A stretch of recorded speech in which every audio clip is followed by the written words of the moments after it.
Halo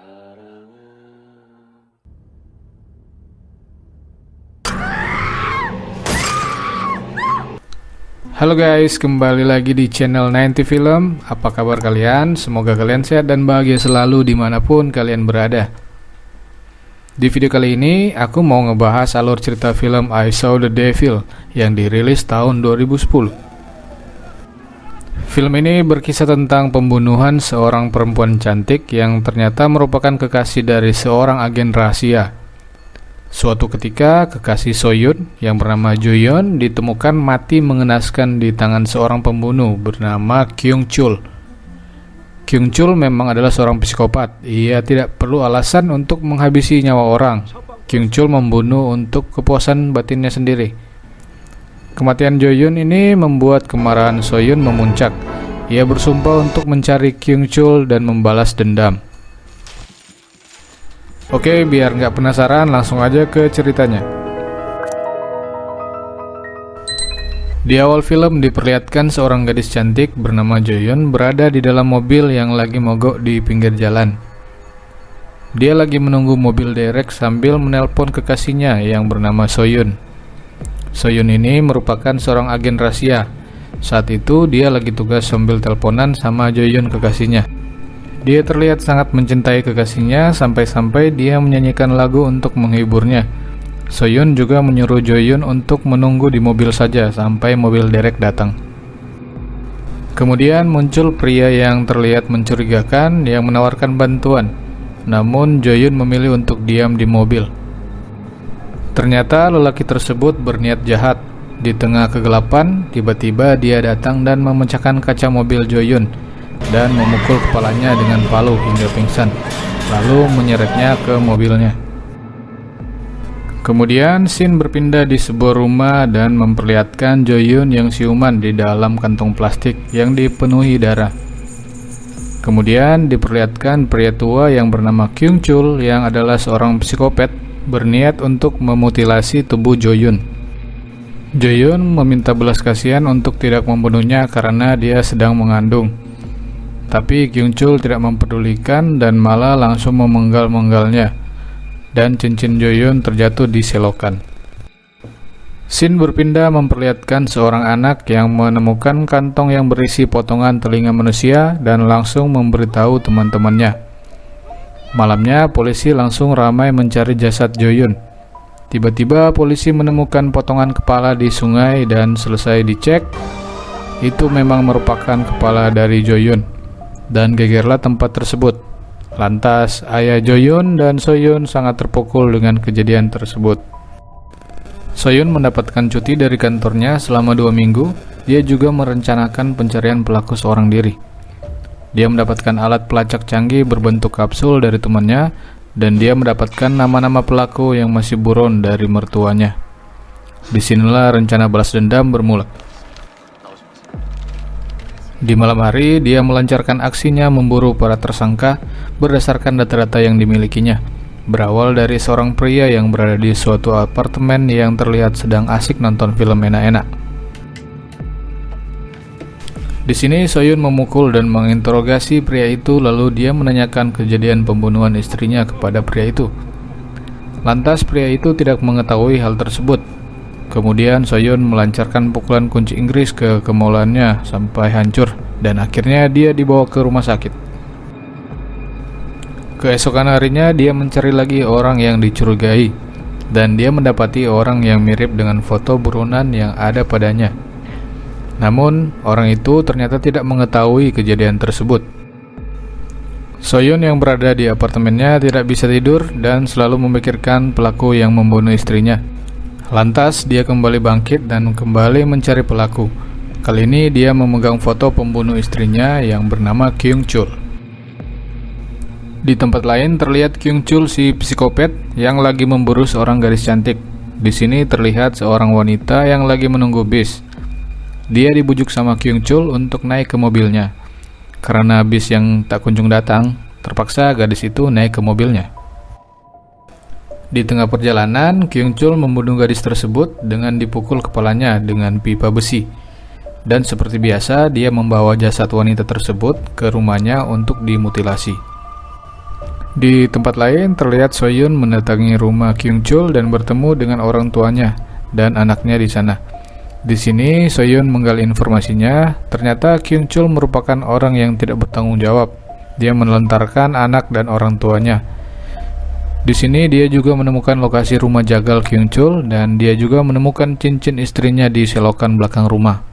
Dan ketahuan sudah bahwa Kyung Chul lah yang bertanggung jawab atas kematian istrinya. Kemudian diperlihatkan di suatu perkebunan, Kyung Chul menculik dan memperkaos seorang gadis cantik di sana. Tak disangka Soyun melacak keberadaan Kyung Chul. Dia memergoki Kyung Chul yang lagi enak-enak dengan gadis yang diculiknya itu. Lantas mereka berdua bertarung di tempat itu. Soyun yang adalah seorang agen dengan mudah mengalahkan psikopat itu. Soyun yang hampir membunuhnya menahan emosinya dan mampu mengendalikan diri. Dia memasukkan alat pelacak ke dalam mulutnya yang lagi pingsan dan melepaskannya dengan luka dan meninggalkan uang cash. Kyung Chul yang sudah sadar tertawa setelah melihat uang yang ditinggalkan. Lalu dia ke jalan raya dan menumpang di taksi yang kebetulan lewat sana. Di dalam taksi ternyata ada seorang begal yang bawa pisau. Tak disangka Kyung Chul berhasil lolos dari pembegalan itu, dan malah dia yang membunuh kedua orang di taksi tersebut. Sungguh psikopat yang tangguh. Soyun terus memantau keberadaan Kyung Chul dari GPS-nya. Ternyata Soyun menyadari bahwa Kyung Chul sudah menghabisi dua orang di dalam taksi. Itu membuat Soyun semakin marah, tapi dia tetap sabar membuntutinya. Kemudian Kyung Chul sampai di suatu klinik untuk berobat. Di sana dia diobati sama dokter yang sudah tua. Setelah diobati, Kyung Chul malah mengintimidasi dokter tersebut. Dan dia melihat ada seorang perawat cantik. Dia pun tertarik dan menggodanya. Kemudian dia melakukan tindakan asusila kepada perawat cantik itu. Soyun yang memantaunya datang dan segera menghajar Kyung Chul. Setelah dihajar, Soyun memotong urat kakinya sampai dia berteriak kesakitan. Setelah itu melepaskannya lagi. Malamnya Kyung Chul terlihat frustasi dengan kejadian tadi.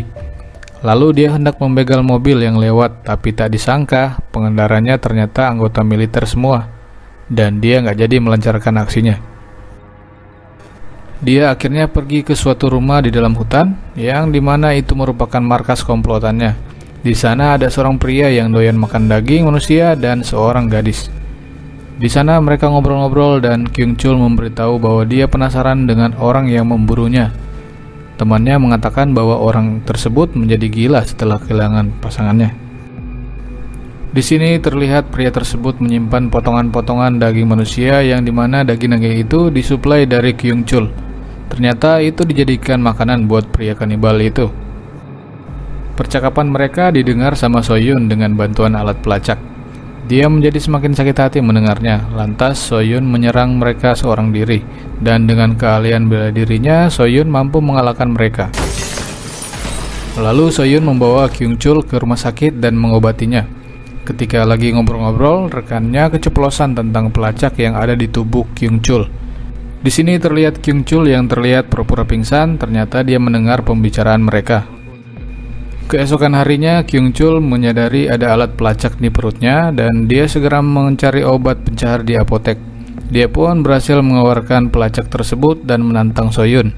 Dia mengatakan bahwa dia sudah berhadapan dengan orang yang salah. Kyung Chul berencana membunuh keluarga Soyun dan kemudian akan menyerahkan diri ke polisi. Soyun yang tidak terima dengan keadaan itu terus mencari keberadaan Kyung Chul, tetapi dia kesulitan mencari keberadaannya. Tak disangka Kyung Chul menemukan rumah mertua Soyun dan memukul kepala mertuanya dengan brutal, dan kakak iparnya ditemukan tewas di tempat berbeda. Kyung Chul menelpon Soyun dan mengatakan bahwa dia tidak akan menang melawannya sambil memanas-manasi Soyun. Di sini Soyun benar-benar menjadi sangat marah dan akan sangat menyesal kalau Kyung Chul sampai ditangkap polisi, karena dia merasa belum puas kalau tidak berhasil membalaskan dendam istri dan keluarganya. Lalu Soyun membawa Kyung Chul ke rumah tempat istrinya dibantai. Di sana Soyun mengikat Kyung Chul dan menyiksanya. Awalnya Kyung Chul terlihat tersiksa dan meminta maaf kepada Soyun.